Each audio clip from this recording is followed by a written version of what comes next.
చెప్పు, ఆ రాముడు గారు ఎక్కడ ఉన్నాడు చెప్పు. ఇది నా క్వశ్చన్. నీ ఆన్సర్ ఏమిటి చెప్పు. నీ question my answer, my question నీ ఆన్సర్. ఆడోళ్ళని అమాయకులను చేసి క్వశ్చన్ నువ్వు ఆన్సర్లు అడగడం కాదు, నన్ను చెప్తాను. చెప్పే వరకు నువ్వు ప్రాణాలతో ఉంటే కదా.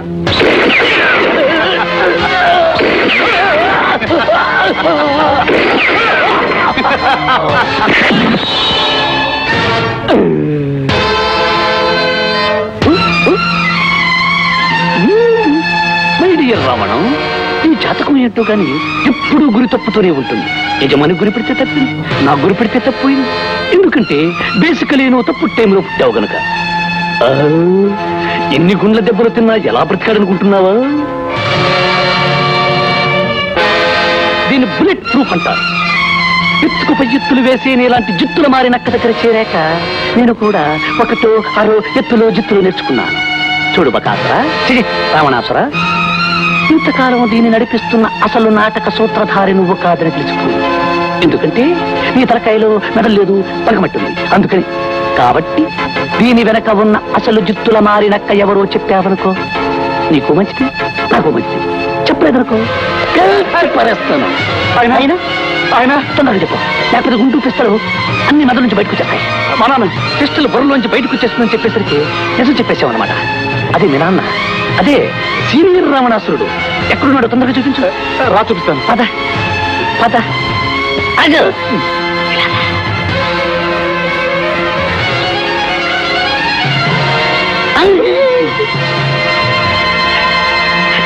పద పద. రాజాబాబు, 2 రోజులుగా అమ్మగారు కనిపించడం లేదు. ఏమై ఉంటారో ఏమిటో తెలియటం లేదు. దానికి నా దగ్గరికి రావడం ఎందుకు? పోలీస్ స్టేషన్కి వెళ్ళి కంప్లైంట్ చేయండి. తప్పనిసరి అయితే ఆ పని చేస్తాను. కానీ నాకు బాధ్యత ఉంది. ఏమిటా బాధ్యత? ఈ వీలునామా మీకు అందజేయటం. వీలునామా? అవును. 15 సంవత్సరాల క్రితం సావిత్రమ్మ గారు నాతో ఈ వీలునామా వ్రాయించారు. అప్పుడు ఆవిడ నాతో ఏమన్నారో తెలుసా? నాకెప్పుడైనా ఏమైనా జరిగినా, నేను కనిపించకుండా పోయినా ఈ వీలునామా నా కొడుకు రాజాబాబుకు అందజేయండి అన్నారు.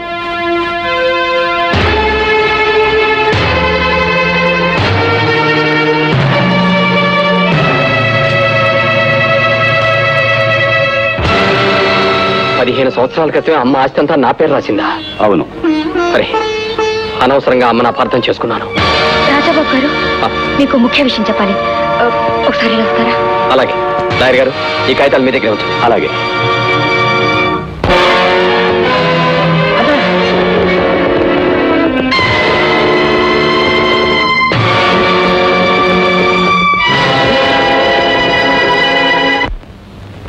నీకెంతమంది బాబులున్నారా? కాదు రాముడు, కాదు. వాడికైనా నీకైనా నాకైనా కన్నవాడొక్కడే ఉంటాడు. నిజంగా నీ తెలివితేటలకు సన్మానం చేయదు, కానీ సావకాశం లేదు కనుక సలాం. మా వాడిని అడ్డం పెట్టుకుని నేనుండే చోటకే వచ్చావు, ఓకే. కానీ నా విషయంలో మీ బాబే ఏమి చేయలేకపోయాడు, నువ్వేం చేయగలవు? ఉత్సాహంగా మా వాడిని అడ్డం పెట్టుకుని వచ్చిన నీకు ఓ తమాషా చూపిస్తాను. ఇలారా, ఇలారా.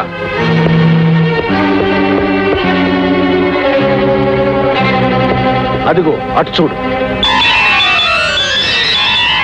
వాళ్ళెవరో నీకు సరిగ్గా కనిపించడం లేదనుకుంటాను. పరిశీలనగా చూపిస్తాను, చూసి సంబరపడు.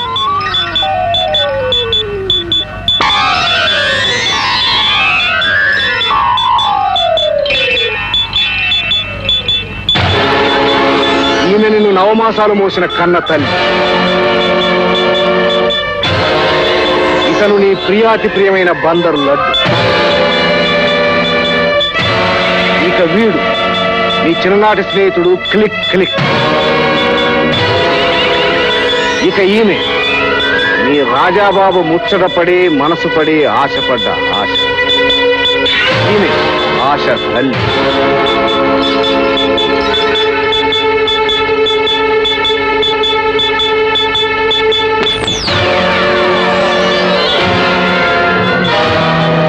చూసావుగా, ఇప్పుడు నా చేతుల్లో ఉన్న ఈ 5 తోలుబొమ్మల తాడు తెగాలో ఉండాలో అది నీ చేతుల్లో ఉంది.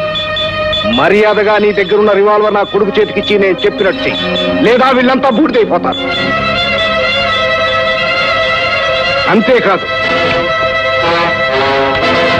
ఈ కాగితాల మీద రాజాబాబు సంతకం కావాలి. ఆ తర్వాత అతని శవం కావాలి. ఈ 2 పనులు దిగ్విజయంగా చేసుకొచ్చావనుకో నీ బంధుమిత్ర పరివారాన్ని క్షేమంగా ఇంటికి తీసుకెళ్ళొచ్చు. ఏమంటావు? తప్పుతుందా? తప్పనిసరి పరిస్థితుల్లో ఎలాంటి వాడైనా గాడిద కళ్ళు పట్టుకోవాలి. గాడిద చెప్పినట్టు చేయాలి. మీరు చెప్పినట్టు చేసేస్తాను. ఇవ్వండి. Very good. ఆలస్యం చేయకుండా వెంటనే బయలుదేరు. చిన్న రావణ, నేను రాజాబాబును చంపుతాను కూడా నీ తెలివి తక్కువ. ఒరిజినల్ పిస్తల్ దాచిపెట్టి డూప్లికేట్ పిస్తల్తో కాల్చాను రా. ఇప్పటికైనా అర్థమైందా నా తెలివితేటలు? కాసుకో నా